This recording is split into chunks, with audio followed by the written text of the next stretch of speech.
Welcome to our channel Smart Study Classes. Today I will teach you UP Board 12th class chapter number 3. इसका नाम है, आपको दिखाई दे रहा होगा, मैट्रिक्स. ठीक है, हिंदी में बोलते हैं इसको ऑब्व्यू. तो आज हम आपको पढ़ाने वाले हैं मैट्रिक्स की कंसेप्ट. वन बाय वन सबसे पहले हम इन पूरे चैप्टर की कंसेप्ट को क्लियर करेंगे और इसके साथ साथ कुछ नॉर्मल क्वेश्चंस को लगाते जाएंगे. जैसे कि आप देख रहे हैं आपकी स्क्रीन पर लिखा हुआ है, सबसे पहले ऑब्व्यू. क्या होता है ऑब्व्यू? वास्तविक या सम्मिश्र संख्याएं या फलकों के आयताकार श्रेणी को ऑब्व्यू कहते हैं.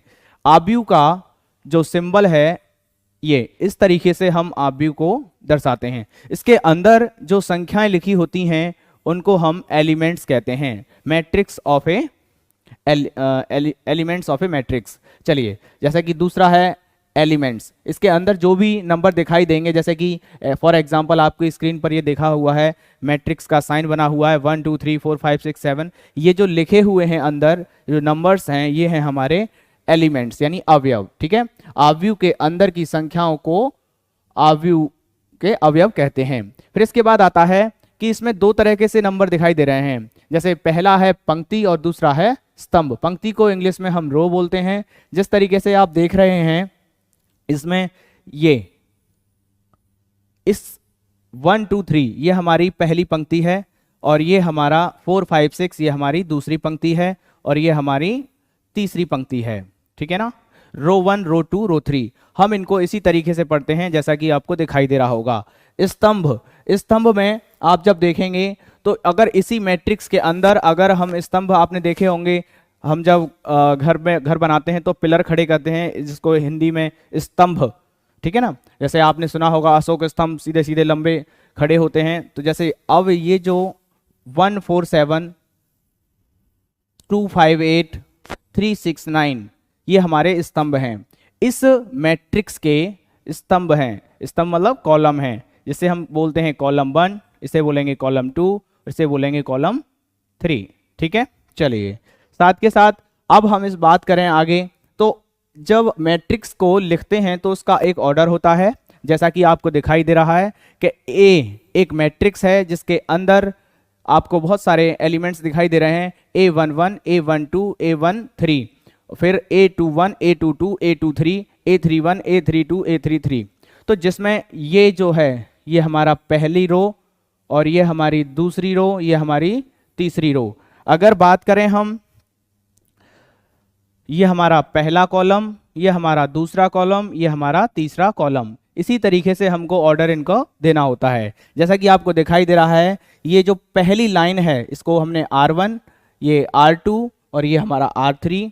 ये आपको दिखाई दे रहा होगा A11. अगर हम कॉलम को पढ़ेंगे तो कॉलम 1, दूसरा कॉलम 2 और तीसरा कॉलम 3. ठीक है. चलिए, तो अब हम बात करते हैं नेक्स्ट.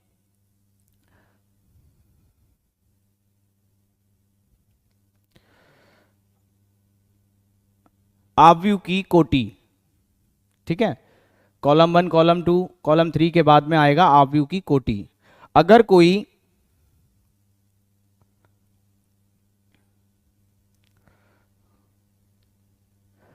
ऑब्व्यू की कोटि, ऑर्डर ऑफ ए मैट्रिक्स. ठीक है, ऑब्व्यू की कोटि हमें रो इनटू कॉलम के रूप में लिखनी होगी.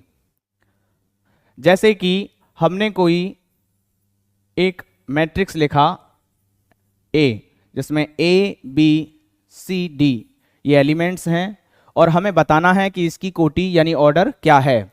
तो ऑर्डर लिखने का क्रम आपको रो इनटू कॉलम, यानी पहले रो की संख्या और फिर कॉलम की संख्या, या I इंटू जे कह सकते हैं, A M इंटू N कह सकते हैं, या फिर A इंटू B कह सकते हैं. लेकिन आपको ये पता होगा जो स्टार्टिंग में जो नंबर होगा वो हमारा रो होगा. जैसे कि इसमें आप देखिए कितनी रो हैं. अगर बात करें रो की तो आप देखेंगे कि सर इसमें एक ये रो है R1, ये हमारा रो 2. तो इसमें टोटल नंबर ऑफ रो कितने हैं? 2 हैं. और अगर कॉलम की बात करें तो ये हमारा कॉलम 1 है और ये हमारा कॉलम 2 है. ठीक है.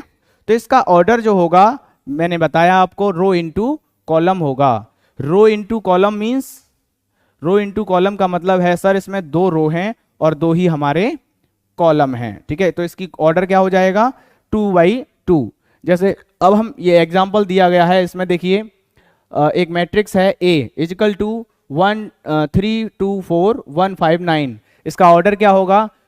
2 इंटू 3। क्यों? क्योंकि इसमें एक रो और दूसरी रो दो हैं, और कॉलम देखिए एक कॉलम, दो कॉलम और ये तीसरा कॉलम, तो 3 कॉलम। तो हम कह सकते हैं 2 रो और 3 कॉलम, तो ये हमारा हो जाएगा ऑर्डर ऑफ ए मैट्रिक्स। इसके बाद बात करते हैं नंबर ऑफ ए एलिमेंट्स, यानी इस मैट्रिक्स के अंदर कितने एलिमेंट्स हैं, कितने अवयव हैं, कितनी संख्याएं हैं। तो आप देखेंगे यहां पर लिखा हुआ है 2 इंटू 3 इजिकल टू 6, यानी जो ऑर्डर है उसको मल्टीप्लाई करने के बाद जो संख्या बनेगी वही हमारा नंबर ऑफ एलिमेंट्स होंगे। चलिए अब हम कई प्रकार के मैट्रिक्स की बात करते हैं, जैसे कि टाइप ऑफ ए मैट्रिक्स। सबसे पहले हम समझेंगे एकल मैट्रिक्स, सिंगल मैट्रिक्स। ठीक है, एकल मैट्रिक्स किसे कहते हैं? ऐसी मैट्रिक्स जिसमें केवल एक एलिमेंट हो, वो हमारा एकल मैट्रिक्स होगा। और इस मैट्रिक्स के अंदर जब एक ही, मान के चलिए कोई मैट्रिक्स बनाया हमने और इसमें हमने लिख दिया 1 लिख दिया, तो इसमें आप देख कितनी रो है, कितने कॉलम है? सर एक एलिमेंट्स है। इसका मतलब इस तरीके से पढ़ेंगे तो एक रो हो गया और एक कॉलम हो गया। तो इसका सिंगल मैट्रिक्स का जो ऑर्डर होता है वो कितना होता है? 1 होता है, और 1 इंटू 1 इजिकल टू क्या होता है? 1 होता है। तो नंबर ऑफ एलिमेंट्स 1 और ऑर्डर इसका 1 इंटू 1, जिसको हम कहते हैं क्या? सिंगल मैट्रिक्स, यानी एकल अवयव आव्यूह, जिसमें एक अवयव हो। ठीक है, आइए इसके बाद हम पढ़ते हैं पंक्ति आव्यूह। पंक्ति आव्यूह means row matrix. Row matrix से मतलब है इसमें केवल एक ही रो हो। आपको दिखाई दे रहा है रो केवल इसमें कितनी है? 1 है। लेकिन कॉलम की बात करें तो कॉलम देखिए 1 कॉलम, 2 कॉलम और 3 कॉलम। ठीक है, इसी तरीके से हम और भी एग्जांपल लिख सकते हैं, जैसे कि कोई मैट्रिक्स A ले लिया हमने और इसमें 1 या A और B, तो ये भी मेरी क्या होगी? रो मैट्रिक्स होगी। अच्छा, इसका हमने ऑर्डर लिखा है 1 इंटू 3, क्योंकि रो 1 है, कॉलम 3 है। अगर हम इसका ऑर्डर बनाएंगे तो क्या आएगा? रो हमारा 1 है और कॉलम हमारे कितने हैं? हमारे पास 2 हैं। तो ये हमारा क्या हो जाएगा? पंक्ति आव्यूह होगा। नेक्स्ट बढ़ते हैं स्तंभ आव्यूह। स्तंभ आव्यूह के बाद इंग्लिश में बोलते हैं स्तंभ आव्यूह को कॉलम मैट्रिक्स। ठीक है, कॉलम मैट्रिक्स का मतलब है उसमें स्तंभ हो, स्तंभ एक ही हो।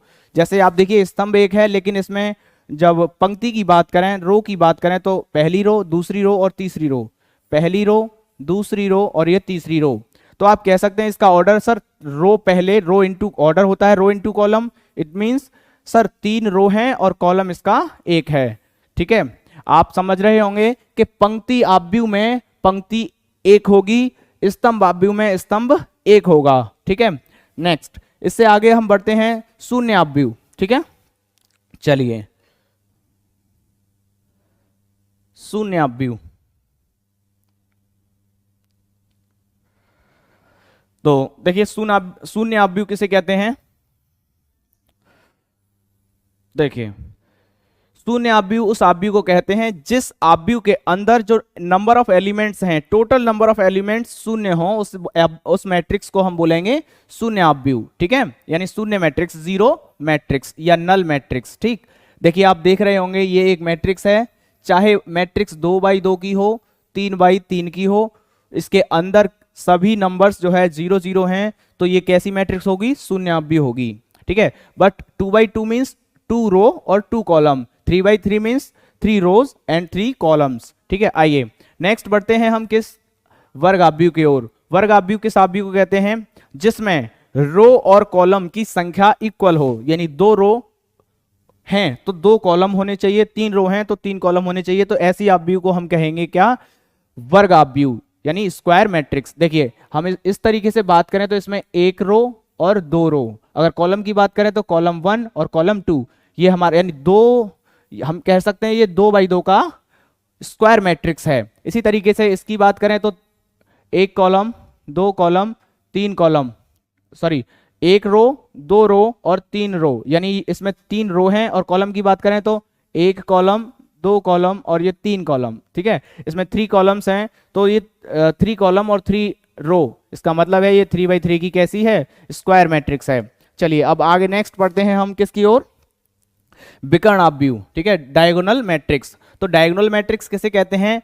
जब विकर्ण की दिशा में कोई मैट्रिक्स लिया हमने, तो इस तरीके से विकर्ण की दिशा में केवल नंबर ऑफ एलिमेंट्स लिखे हों और विकर्ण को छोड़ के जितना भी एलिमेंट्स हों सब क्या हों? जीरो हों, जीरोज हों, तो वो मैट्रिक्स कैसी होगी? डायगोनल मैट्रिक्स होगी हमारी। जैसे कि आपको दिखाई दे रहा होगा आपकी स्क्रीन पर, ये कुछ विकर्ण आव्यूह दे रखे हैं, डायगोनल मैट्रिक्स दे रखे हैं, जिसमें देखिए यहां पर ये देखिए ये 2x2 की मैट्रिक्स है जिसमें विकर्ण की दिशा में संख्याएं लिखी हुई हैं और अगर विकर्ण को छोड़ दिया जाए तो ऊपर अप एंड डाउन दोनों जगह पर क्या है? विकर्ण को छोड़ के 0 0 है। ऐसी देखिए जब हम 3x3 की डायगोनल मैट्रिक्स लिखते हैं तो देखिए ये आपको दिखाई दे रहा है, इस विकर्ण की दिशा में छोड़ के बाकी सब जीरोज हैं। तो ऐसी मैट्रिक्स जो है क्या कहलाएगी? डायगोनल मैट्रिक्स यानी विकर्ण आव्यूह कहलाएगा। ठीक है, चलिए अब नेक्स्ट पेज की ओर चलते हैं।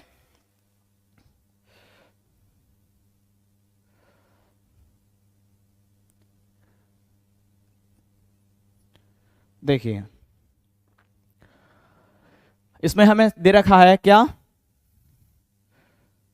सम विकर्ण आव्यूह स्केलर मैट्रिक्स, यानी विकर्ण आव्यूह होगा लेकिन सम विकर्ण मतलब विकर्ण की दिशा में जो संख्याएं लिखी होंगी वो समान होंगी। जैसे कि आप स्क्रीन पर दिखाई दे रही होगी, ये 2x2 की मैट्रिक्स है और ये 3x3 की मैट्रिक्स है। इसके डायगोनल में यानी विकर्ण की दिशा में जो संख्याएं नंबर्स लिखे हुए हैं, जो एलिमेंट्स जो अवयव लिखे हुए हैं वो समान हैं, चाहे 2x2 में a है चाहे 3x3 में हमारा ये 5 है। ठीक है, और बाकी का जो है जीरोज हैं। तो ये ऐसी आव्यूह, ऐसी मैट्रिक्स जिसमें विकर्ण में जो एलिमेंट्स हों वो समान हो, उसे सम विकर्ण आव्यूह कहते हैं। नेक्स्ट बढ़ते हैं हम इकाई, एकांक या तत्समक आव्यूह, यूनिट मैट्रिक्स। ठीक है ना, इसको हम आई से भी प्रदर्शित करते हैं।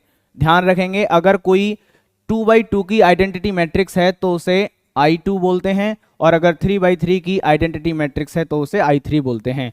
किस तरीके से पहचानेंगे आइडेंटिटी मैट्रिक्स है या किस तरह? सबसे पहले आपको देखना है कि आपकी जो मैट्रिक्स है वो केवल डायगोनल मैट्रिक्स होनी चाहिए, विकर्ण आव्यूह होना चाहिए, और विकर्ण आव्यूह में क्या होना चाहिए? विकर्ण की दिशा में केवल 1 और 1 होना चाहिए, और विकर्ण की दिशा को छोड़कर सभी जो है क्या होनी चाहिए? जीरोज होनी चाहिए।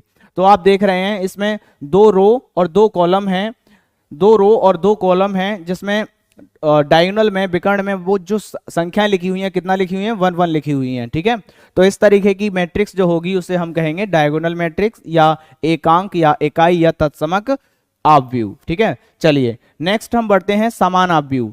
समान आव्यूह ध्यान से समझेंगे, समान आव्यूह किस इक्वल मैट्रिक्स किसे कहते हैं? 2 आव्यूह तब ही समान होंगे जब इनकी कोटि समान होंगी, यानी कोटि मत मीन्स रो इनटू कॉलम जो है, दोनों 2 मैट्रिक्स जो है दे रखी हों उनको समान जब ही कहेंगे जब उनकी ऑर्डर जो है समान हो, कोटि जो है समान हो। और कोटि ऑर्डर लिखने का क्रम मैंने बताया, ऑर्डर लिखने का क्रम है रो इनटू कॉलम। ठीक है, चलिए तो देखिए हम इसको समझते हैं।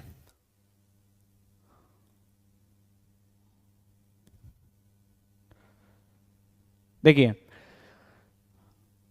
हमें दे रखा है, इसमें 2 मैट्रिक्स दे रखे हैं जिसमें आपको आपकी स्क्रीन पर दिखाई दे रहा होगा, ये मैट्रिक्स जो है इक्वल दिखाया गया है इस मैट्रिक्स के। ठीक है, कैसे दिखाया गया है ये आप देखिए, क्योंकि सर इसमें ये कॉलम 1 रो 1 रो 2 और रो 3, कॉलम 1 कॉलम 2 और कॉलम 3 इक्वल टू, देखिए इसमें रो 1 रो 2 और ये रो 3, कॉलम 1 कॉलम 2 और कॉलम 3, तो दोनों मैट्रिक्स के ऑर्डर जो है 3x3 के हैं, इसलिए ये क्या है? समान आव्यूह होगा, इक्वल मैट्रिक्स होगा। ठीक है, अच्छा जब कोई मैट्रिक्स, बात ये आती है कि जब कोई मैट्रिक्स इक्वल मैट्रिक्स है, समान आव्यूह है, तो उनके जो ऑर्डर्स के एलिमेंट्स हैं वो इक्वल रख दिए जाएंगे। जैसे कि आपको दिखाई दे रहा होगा कि यहां पर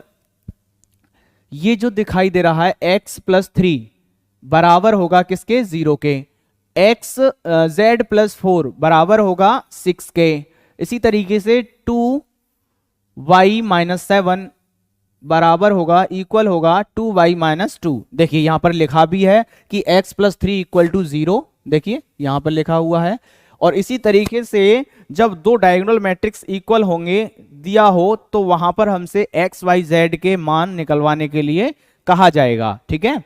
तो आप यहां पर बड़ी आसानी से x y और z के मान निकाल सकते हैं, ठीक है। यहां से आपका x का मान आ जाएगा -3, ठीक है। आइए अब हम आगे बात करते हैं, जैसे z प्लस मैंने बताया था z प्लस 4 इक्वल रख दिया जाएगा 6 के, तो देखो यहाँ पर रख दिया है। ऐसे ही हम इसको इक्वल रख देंगे इसके, देखो यहाँ पर रखा हुआ है। तो हम डिफरेंट तरीके से इस तरीके से रख के डिफरेंट वैल्यूओं को निकाल सकते हैं। देखो एक एग्जांपल यहाँ पर भी दिखाया गया है समान मैट्रिक्स का। यहाँ पर ये 2x2 की मैट्रिक्स दे रखी हैं दोनों, और इनका ऑर्डर 2x2 का है। तो अब हम कह सकते हैं कि सर a11 इक्वल होगा b11 के, a12 इक्वल होगा b12 के, और a21 इक्वल होगा b21 के, और b22 इक्वल होगा a22 इक्वल होगा b22 के, ठीक है। ये a11 22 ये इनके ऑर्डर हैं, ठीक। चलिए तो अब बढ़ते हैं नेक्स्ट। अब हम सीखते हैं ऑपरेशन ऑन मैट्रिक्स, यानी मैट्रिक्स पर क्रियाएं।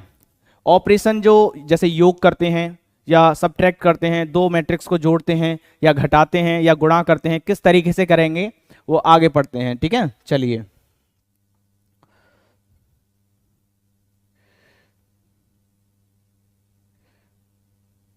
देखिए ऑपरेशन ऑन मैट्रिक्स। सबसे पहला ऑपरेशन हमें दे रखा है आव्यूह का योग। क्या दे रखा है? आव्यूह का योग एडिशन ऑफ मैट्रिक्स। दो आव्यूह को तब ही जोड़ा जा सकता है जब इनकी कोटि समान हो। अभी बताया था अगर कोटि समान है तो उन्हें जोड़ भी सकते हैं और घटा भी सकते हैं और गुणा भी कर सकते हैं, ठीक है। जैसे कि अब आपको आपकी स्क्रीन पर दिखाई दे रहा है ये क्वेश्चन कि ये 3x3 का मैट्रिक्स है और ये भी 3x3 का मैट्रिक्स है। जब इनको हम ऐड करेंगे तो आपको ध्यान रखना है कि जिस दो आव्यूहों को हम जोड़ रहे हैं उनके सेम ऑर्डर को सेम वे में लिखना है। जैसे कि आपको दिखाई दे रहा है ये 3x3 का हमारा मैट्रिक्स है और ये भी 3x3 का हमारा मैट्रिक्स है। तो जब हम इन दोनों को ऐड करेंगे तो देखिए A11 के साथ जाएगा और A12 B12 के साथ जाएगा और A13 B13 के साथ जाएगा। और देखो ऐड करने हम क्या कर रहे हैं, एडिशन कर रहे हैं, तो ऐड करते समय हम क्या लगाना है, प्लस लगाना है। देखिए जब A11 को B11 के साथ लिखेंगे तो A11 प्लस B11, इसी तरीके से A12 प्लस B12, ठीक। और इसी तरीके से A13 और B13 हम सभी एलिमेंट्स को इस तरीके से ऐड कर सकते हैं। फॉर एग्जांपल के तौर पे हमने इसमें एक क्वेश्चन लिया है जिसमें सेम 3x3 के दो मैट्रिक्स हैं, इनको ऐड किया गया है। तो आप स्क्रीन पर देखकर बता सकते हैं कि जब 1 को किसके साथ ऐड करेंगे, 4 के साथ ऐड करेंगे। 1 को 4 के साथ ऐड करने पर क्या आएगा, 1 प्लस 4 इजिकल टू 5। इसी तरीके से 2 को हम 5 के साथ ऐड करेंगे तो कितना आएगा, 7। और 3 को 6 के साथ ऐड करेंगे तो 9। और 1 को 4 के साथ, 2 को 5 के साथ, 3 को 6 के साथ, 1 को 4 के साथ, 2 को 5 के साथ, 3 को 6 के साथ ऐड करने पर हमारे पास इस तरीके से जो है एक नई मैट्रिक्स आ जाएगी। यानी हम ये कह सकते हैं कि दो मैट्रिक्स को जब समान ऑर्डर की हो तो उनको जोड़ के हम तीसरी मैट्रिक्स, नई मैट्रिक्स कैलकुलेट कर सकते हैं, पता कर सकते हैं, ठीक है। चलिए अब देखिए इन पर क्या होता है, मैट्रिक्स पर कुछ गुण होते हैं मैट्रिक्स के कि अगर हम दो मैट्रिक्स को जोड़ दें, दो मैट्रिक्स मान के चलिए ए और बी हैं, हम ए और बी को जोड़ेंगे तो उसका इक्वल आएगा बी प्लस ए, ठीक है। अगर ए प्लस बी प्लस सी करें, जैसे ए प्लस बी किया हमने, कुछ भी आया मान के चलिए एक्स आया और उसके साथ सी जोड़ें, तो बी प्लस सी करें और वाई आया तो ए प्लस वाई करेंगे। यहाँ एक्स प्लस सी और ए प्लस वाई जो है दोनों जो है इक्वल होंगे, ठीक है। इसी तरीके से थर्ड ऑपरेशन है इसमें, कोई मैट्रिक्स ए है, ए के साथ जीरो मैट्रिक्स को जोड़ेंगे वो बराबर आएगा जीरो प्लस ए मैट्रिक्स के। अगर कोई मैट्रिक्स है उसके जस्ट माइनस मैट्रिक्स को हम ऐड करेंगे तो दोनों जो है इक्वल आएंगे, ठीक है। अब हम आगे बढ़ते हैं नेक्स्ट हमारा आव्यूह का अंतर, ठीक है, आव्यूह का अंतर, सब्सट्रैक्शन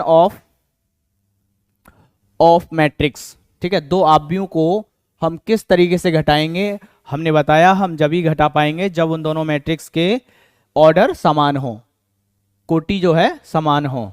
तो जिस तरीके से हमने जोड़ा था उसी तरीके से हम घटा देंगे, क्योंकि घटा रहे हैं तो वहां पर माइनस का चिन्ह आएगा। एक एग्जांपल से के थ्रू हम समझते हैं, जैसे कि a में से माइनस करना है 4, तो 1 में से माइनस करेंगे 4 तो कितना आएगा, 1 माइनस 4 इजिकल टू माइनस का 3। तो देखिए माइनस का 3 आपको यहां पर दिखाई दे रहा होगा।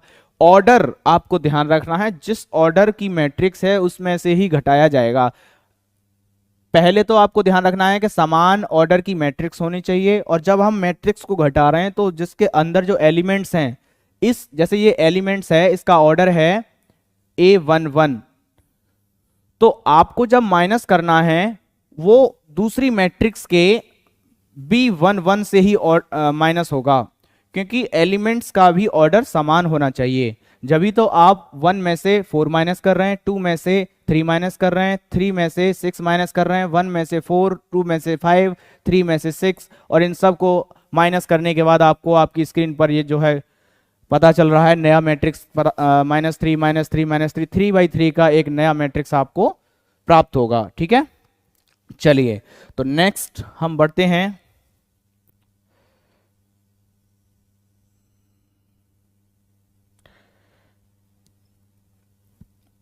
देखिए अब हमें अब है आव्यूह का अदिश गुणन, मल्टीप्लीकेशन ऑफ मैट्रिक्स, ठीक। अदिश गुणन का क्या मतलब है, अदिश गुणन मींस कोई मैट्रिक्स है और उसमें हमें किसी संख्या से, पर्टिकुलर किसी संख्या से गुणा करना है, जैसे 5 से, 2 से, 3 से, जैसे कि हमें दिया गया है। यदि एक मैट्रिक्स है जिसकी एलिमेंट्स लिखे हुए हैं 2 3 1 0 -1 5 है, तो 2a, मतलब आपने जब इस मैट्रिक्स में 2 का मल्टीप्लाई करेंगे तो क्या होगा, इस मैट्रिक्स के अंदर जब 2 का मल्टीप्लाई होगा तो एवरी एलिमेंट्स में 2 से मल्टीप्लाई हो जाएगा। आपको ध्यान रखना है, ये हमारा 3rd चैप्टर है जिसको हम आज कंसेप्ट करा रहे हैं। इसके बाद हम कराएंगे सारणिक डिटर्मिनेंट्स, उसमें और इसमें थोड़ा सा डिफरेंट है। जब हम मल्टीप्लाई करते हैं उसकी बात हम वहीं पर करेंगे। यहां पर हम आपको बता देते हैं, जब भी कभी मैट्रिक्स के अंदर किसी स्केलर क्वांटिटी से गुणा करते हैं तो उस क्वांटिटी का, उस संख्या का, उस नंबर का मैट्रिक्स के एवरी एलिमेंट्स में मल्टीप्लाई हो जाता है। जैसे कि आपको दिखाई दे रहा है ए का वैल्यू जो है, मैट्रिक्स ए का जो एलिमेंट थे 2 3 1 0 -5, जब आपने 2a किया तो उस पूरी मैट्रिक्स के अंदर 2 का मल्टीप्लाई हो गया। जैसे हमने इसमें 2 का मल्टीप्लाई करेंगे तो 4, 3 में करेंगे तो 6, 1 में करेंगे तो 2, और 0 में करेंगे तो 0, क्योंकि 2 × 0 0 ही रहेगा। माइनस के 1 में 2 का मल्टीप्लाई करेंगे माइनस का 2, और 5 में मल्टीप्लाई करेंगे 2 का तो 10 हो जाएगा, ठीक है। इस तरीके से हम किसी भी मैट्रिक्स में अदिश गुणन कर सकते हैं, ठीक है। इसके बाद हम बात करते हैं, नेक्स्ट हमारा है दो मैट्रिक्स का गुणन, दो आव्यूह का गुणन कैसे किया जाएगा। अभी हमने सीखा था स्केलर गुणन, यानी कोई मैट्रिक्स है उसके अंदर जो है हम केवल किसी संख्या से गुणा करें तो उस मैट्रिक्स के अंदर सभी संख्याओं से गुणा हो जाता है, ठीक है। अगर हम दो मैट्रिक्स लें और उनका गुणा करें तो किस तरीके से गुणा करेंगे ये आपको पता होना चाहिए, और गुणा कब होगा ये भी आपको पता होना चाहिए, ठीक है। चलिए तो सबसे पहले तो यदि a और b दो ऐसे आव्यूह हैं कि a के स्तंभ की संख्या b के पंक्ति की संख्या के बराबर हो। एक मैट्रिक्स है, इसमें a और b दो मैट्रिक्स हैं जिसमें a के स्तंभ की संख्या, ये एक मैट्रिक्स है जिसको हम a पढ़ रहे हैं और ये एक मैट्रिक्स है जिसको हम b बोल रहे हैं, ठीक है। तो a के स्तंभ की संख्या जो है, स्तंभ कौन सा है, ये a के स्तंभ की संख्या b के पंक्ति की संख्या के बराबर है तो उनका मल्टीप्लाई होगा। अगर कम है या समान नहीं है तो उनका मल्टीप्लाई नहीं होगा। लेकिन मल्टीप्लाई करते समय आपको करना क्या है, इसमें आपका हैंड जो है, दोनों हैंडों का यूज किया जाएगा। और किस तरीके से, रो इनटू कॉलम, आप इस तरीके से आगे बढ़ेंगे, ये आप देख रहे होंगे। इधर आप रो में आगे बढ़ेंगे, फिर इधर आप कॉलम में आगे बढ़ेंगे। जब आप मल्टीप्लाई करते चले जाएंगे किस तरीके से, जैसे फिर से समझते हैं इसको, हम इसका मल्टीप्लाई A11 का मल्टीप्लाई करेंगे B11 में, फिर हम जैसे ही आगे बढ़ेंगे तो हमारे पास इधर हम रो में बढ़ेंगे और इधर हम कॉलम में बढ़ेंगे, तो हमारे फिर बीच में जब A11 का B11 में मल्टीप्लाई कर देंगे फिर उसके बाद आएगा प्लस। देखिए यहां पर शो हो रहा है, जैसे हम A11 और B11 का मल्टीप्लाई करेंगे फिर बीच में प्लस आएगा, फिर हम जैसे ही आगे बढ़ेंगे तो इधर A12 पढ़ रहा है, जब नीचे जाएंगे तो 21 पढ़ रहा है। तो देखिए इसका गुणा इसमें हो जाएगा, यानी A1 का गुणा B21 में हो जाएगा, ठीक है। फिर आगे बढ़ेंगे, बीच में प्लस लगाएंगे, फिर इसमें पहली जो मैट्रिक्स है उसमें रो में बढ़ते हैं और फिर उसके बाद दूसरी मैट्रिक्स के कॉलम में। तो आपको दिखाई दे रहा होगा A13 और B31, तो A13 और B31 ये हमारा केवल क्या ऑर्डर आ गया, मल्टीप्लाई करने के बाद जो X11 का जो ऑर्डर बनेगा 11 का, वो हमारा वैल्यू ये आएगा, ठीक है। इसी तरीके से जब हम इस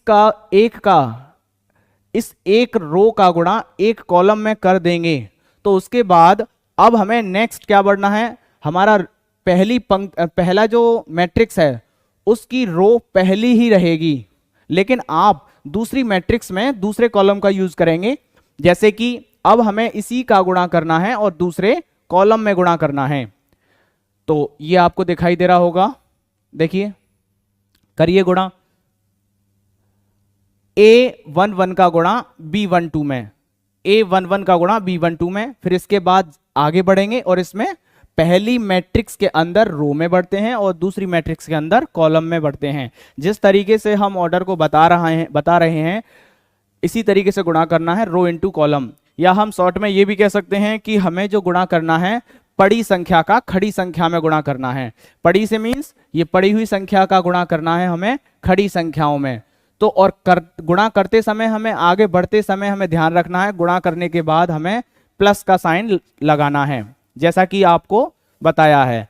अब हम इसका गुणा कर रहे हैं तो A11 का B12 में करेंगे, फिर प्लस लगाएंगे, फिर A12 का गुणा B22 में करेंगे, A12 का गुणा B22 में करेंगे, फिर इसके बाद आगे बढ़ेंगे तो A13 का गुणा B32 में करेंगे। और इसी तरीके से जब ये गुणा हो जाएगा तो ये कंप्लीट होने के बाद हम ये कह सकते हैं कि हमने एक रो का गुणा, एक मैट्रिक्स की रो का गुणा दूसरी मैट्रिक्स के एक कॉलम और दूसरे कॉलम को करने के बाद हमें इसी रो का गुणा फिर हमें तीसरे कॉलम में करना होगा, जो कि यहां आएगा।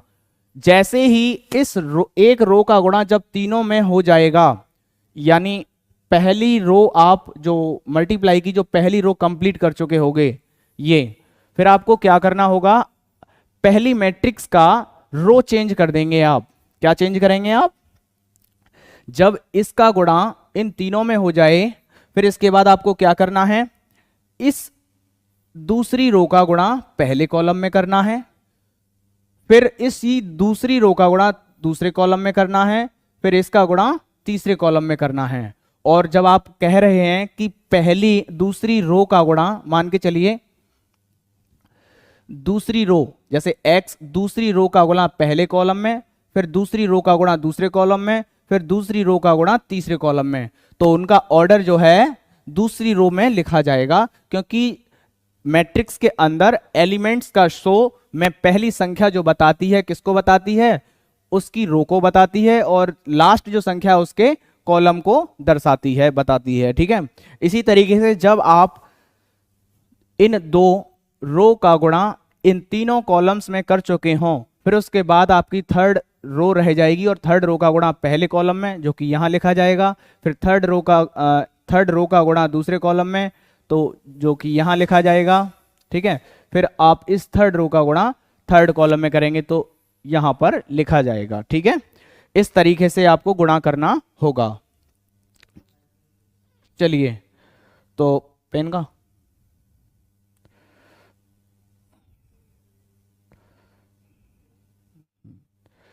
चलिए, तो जैसे कि अब हम एक एग्जाम्पल के थ्रू इसे समझते हैं किस तरीके से करेंगे। आपको दिखाई दे रहा है ये 2 बाई 2 की मैट्रिक्स है और ये भी 2 बाई 2 की मैट्रिक्स है, इनका हमें मल्टीप्लाई करना है।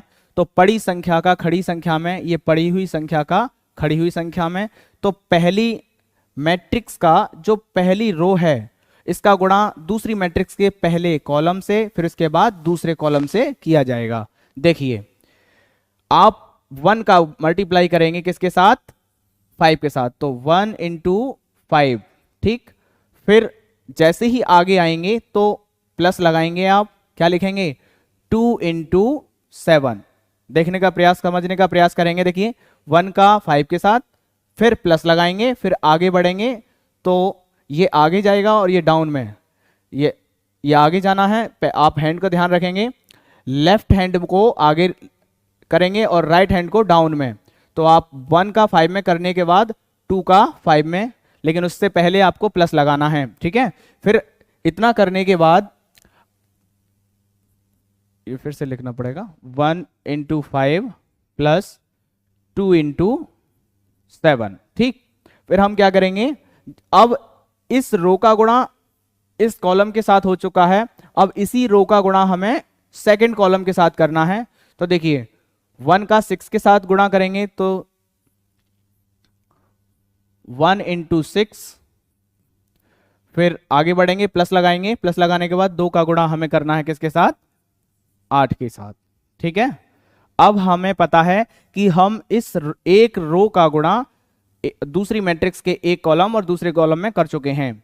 तो इसके बाद अब हमें क्या करना है, अब इस पहली मैट्रिक्स की रो को चेंज करके हम सेकंड मैट्रिक्स पहली मैट्रिक्स के सेकंड रो पे आ जाएंगे। यानी 3 और 5 का गुणा हमें करना है 5 और 7 में। तो देखिए गुणा करिए, 3 गुणा 5, फिर प्लस लगाएंगे, फिर 4 गुणा 7, ठीक है। इस तरीके से जब हम दूसरी रो का गुणा पहले कॉलम से कर देंगे तो आगे हमें रो सेम है हमारे, क्योंकि हमारे पास 2 ही रो हैं, रो 1 और रो 2। तो दूसरी रो का गुणा अब लास्ट बचे दूसरे कॉलम से गुणा करेंगे, ठीक है। तो करिए, तो 3 और 4 का गुणा 6 और 8 में करना है। तो हम लिखेंगे 3 गुणा 6 प्लस 4 गुणा 8, ठीक है। और इसको कैलकुलेट कर लेंगे कुछ इस तरीके से, 5 प्लस 14 और ये बनेगा हमारा कितना, 6 प्लस 16, यहां बनेगा 15 प्लस 28 और यहां 18 प्लस 32,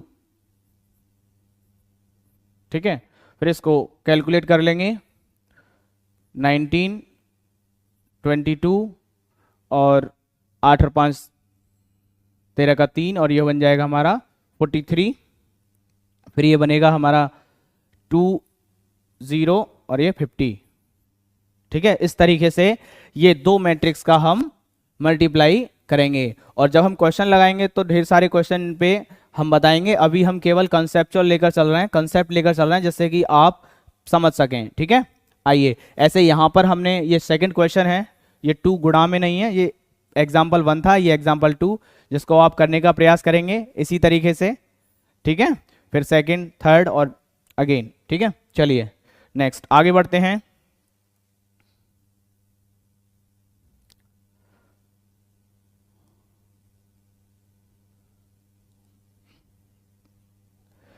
अब आता है हमारा आव्यूह का परिव्रत। परिव्रत मींस ट्रांसवर्स, ठीक है, transpose of a matrix. Simple सी बात है कि अगर कोई मैट्रिक्स है उसकी रो या कॉलम, रो को कॉलम में चेंज कर दें या कॉलम को रो में चेंज कर दें, इंटरचेंज करने पर जो भी बनेगा वो हमारा क्या होगा, ट्रांसपोज ऑफ ए मैट्रिक्स होगा, जिसको हम किससे प्रदर्शित करेंगे, AT या A' से। जैसे कि आपको पहला एग्जांपल दे रखा है, ये एक क्या लिखा हुआ है, ये एक है रो मैट्रिक्स। जब इसकी रो मैट्रिक्स है, इस रो को जब हम कॉलम में चेंज कर देंगे तो वो इसका हो जाएगा ट्रांसवर्स। अगर कॉलम है तो उसको रो में चेंज कर दीजिए, ठीक है। चलिए, जैसा कि हमने दूसरा एग्जांपल यहां पर कराया है, A इक्वल टू एक जो है 2 बाई 2 का मैट्रिक्स है जिसमें एलिमेंट्स 1 2 3 4 इस तरीके से लिखे हुए हैं। जब हम इसका ट्रांसफर्स करेंगे या ये कहें AT कहें या A डैश करें, तो ये जो पंक्ति हैं, ये जो रो हैं 1 2 और 3 4, इसको हम बड़ी संख्याओं को खड़ी कर दें इस तरीके से।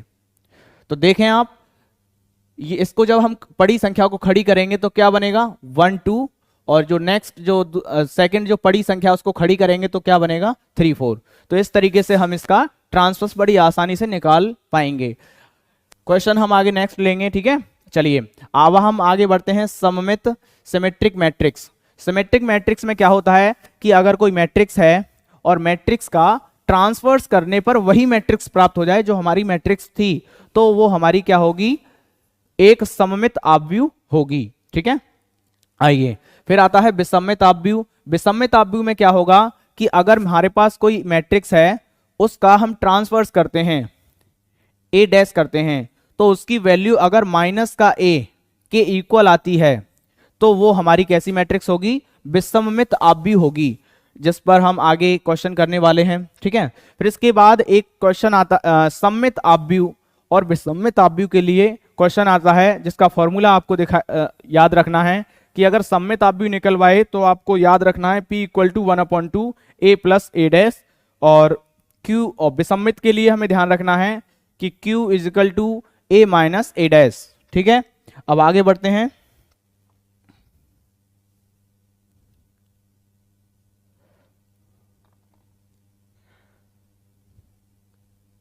देखिए फिर है हमारा सममित आव्यूह।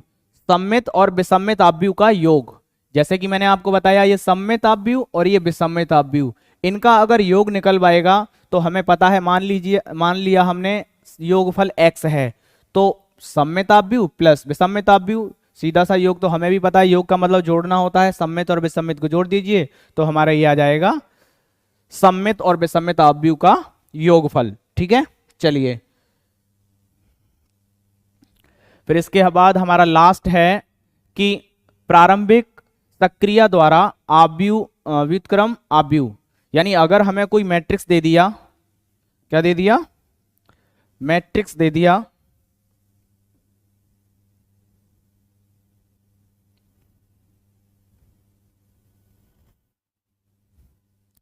अगर हमें कोई मैट्रिक्स दे दिया A 1 2 3 4 और इसका हमें आव्यूह निकालना है, तो आव्यूह निकालने के 2 से 3 तरीके हो सकते हैं, जिसमें आव्यूह विधि, प्रारंभिक सक्रिया विधि से हम ऑपरेशन मेथड से आव्यूह व्युत्क्रम निकालते हैं, इनवर्स निकालते हैं। इनवर्स को हम A इनवर्स इस तरीके से लिखते हैं।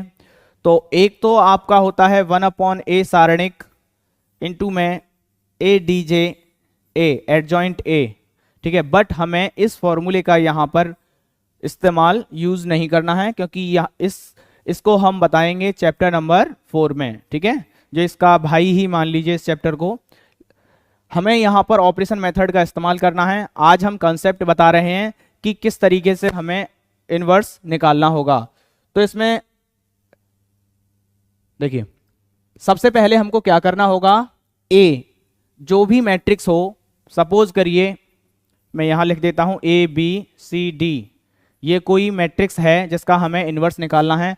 तो सबसे पहले हमें किस में लिखना है, A = I + A के रूप में लिख लेना है। लिखने के बाद इसमें दूसरा पॉइंट हमें क्या देख रखा है, लेफ्ट हैंड साइड में A तथा राइट हैंड साइड में I का मान लगाते हैं, ठीक है, लगाते हैं, ये थोड़ा टाइपिंग मिस्टेक हुई है, तो लगाते हैं। और RHS में दिए A को अंत तक A ही लिखा रहने देते हैं। यानी आपको क्या करना है, जो लेफ्ट हैंड साइड में जो A है, ये जो लेफ्ट का A है, और राइट में जो I है, इनकी वैल्यू लगाएंगे। जैसे कि ये 2x2 का मैट्रिक्स है, तो A का मान लगाएंगे हम यहाँ पर, क्या लगाएंगे, A B C और ये D। फिर I का वैल्यू, I हमने बताया था, याद करिए, I को हम क्या कहते हैं, तत्समक आव्यूह आइडेंटिटी मैट्रिक्स या इकाई मैट्रिक्स बोलते हैं, जिसकी वैल्यू अगर 2x2 का है तो उसके लिए हमें लिखना होता है, विकर्ण में 1 1 लिखेंगे, बाकी का 0, इस तरीके से। और ये जो राइट का जो A है, इसको हमें एंड लास्ट पॉइंट तक सेम एज रखे रहना है जैसा कि है। अब हमें क्या करना है, देखिए थर्ड पॉइंट पे देखिए, जैसा हमने सेकंड पॉइंट पे लिख रहा था वैसा कर दिया। लेफ्ट हैंड साइड के ए को हमें वैल्यू लगा देते हैं, राइट हैंड साइड में जो आई है उसकी वैल्यू लगा देते हैं, और राइट हैंड साइड का जो ए है, ए को ए ही लिखा रहने देंगे। कहां तक लिखा रहने देंगे, बिल्कुल लास्ट तक। फिर थर्ड पॉइंट है, अब ए को ऑपरेशन की सहायता से आई के रूप में बदलते हैं। देखिए अब ये जो ए है लेफ्ट में, ये जो ए है लेफ्ट हैंड साइड में जो ए है, ए का जो मान है, इसको ऑपरेशन की सहायता से आई के रूप में बदलते हैं। ये अभी आपको ओरली लग रही होंगी, लेकिन आप एक एक पॉइंट को नोट कर लीजिए जो कि आपको सवाल करते समय बहुत काम आने वाली चीजें हैं। जब अब हम क्या करेंगे, ये जो लेफ्ट का ए है इसको आई के रूप में बदलेंगे, ठीक है। और बदलने का क्रम क्या है, देखिए चौथा पॉइंट पढ़िए, विकर्ण में केवल गुणा या भाग भाग की सहायता से एक बनाते हैं। विकर्ण मतलब ये जो आपको दिखाई दे रहा है ए और डी, ये विकर्ण है। विकर्ण की दिशा में जो संख्याएं होंगी उसमें, जैसे अगर मान के चलिए यहां एक ही जगह पर 5 आ गया, तो आप क्या करेंगे, 5 का भाग दे देंगे, R1 में 5 का भाग दे देंगे, तो आपके पास क्या आ जाएगा, 1 बन जाएगा, ठीक है। अगर मान सपोज करिए कि अगर यहां पर ए की जगह पर क्या होता, 1/2 होता, तो एक बनाने के लिए आप क्या करते, इसमें 2 का गुणा कर देते, तो ऑपरेशन लगा देते कि R1 में 2 का गुणा करने पर तो भी हमारा क्या आ जाता, 1 आ जाता। तो यहां पर कहा गया है कि विकर्ण में केवल गुणा या भाग की सहायता से एक बनाते हैं। विकर्ण में गुणा या भाग की सहायता से एक बनाना है। फिर पांचवा पॉइंट है, शेष अवयवों में विकर्ण में बने एक की सहायता से जोड़ या घटाव कर 0 बनाते हैं। यानी विकर्ण को छोड़ के बाकी के जितने भी एलिमेंट्स, यानी सी, ये जो आपको दिखाई दे रहा होगा, ये जो आपको दिखाई दे रहा है सी और बी, यहां पर हमें क्या करना है, जोड़ के या घटा के, विकर्ण में जो संख्या बनी है उनमें जोड़ घटाव करके इनको 0 बनाना है। क्या बनाना है, 0 बनाना है। 0 जैसे ही बन जाएगा, और कब ये क्रिया जब तक चला करेंगे, कहां तक लगाएंगे इन ऑपरेशन को, जब ए आई का रूप धारण कर ले। ये इधर जो है, इधर क्या बनेगा पता है, इधर कुछ इस तरीके का बन जाएगा, 1 0 0 1, क्योंकि हम ऑपरेशन उसी तरीके से लगा रहे हैं। जब यहां पर ए जो आई का रूप धारण कर ले, तो आपको क्या करना है, देखिए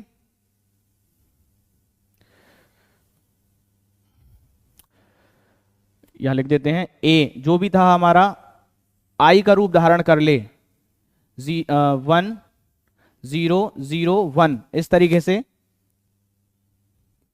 फिर से लिखते हैं, देखिए 1 0 0 1, ए आई का रूप धारण कर लेगा। जब आप इधर ऑपरेशन लगा रहे हैं तो ऑब्वियसली ये इक्वल है, दोनों ऑपरेशन दोनों तरफ लगाने पड़ेंगे, हमें दोनों तरफ सेम टर्म लेनी पड़ेंगी। तो यहां पर जो आई था वो भी चेंज हो जाएगा, क्योंकि हम लेफ्ट में जो ऑपरेशन लगा रहे हैं वो राइट में भी लगाएंगे। तो जिस तरीके से आपने राइट को चेंज किया उसी तरीके से लेफ्ट को चेंज किया, उसी तरीके से राइट की वैल्यू भी चेंज हो जाएंगी। जैसे सपोज करिए यहां पर आ जाएगा P Q R S, ठीक है, और ये हमारा A ही लिखा जाएगा। अगर इस तरीके की कंडीशन बन जाती है तो ये क्या कह रहा है, तो I बराबर A इनवर्स A का अनुसरण करते हैं और A इनवर्स का मान निकाल लेते हैं।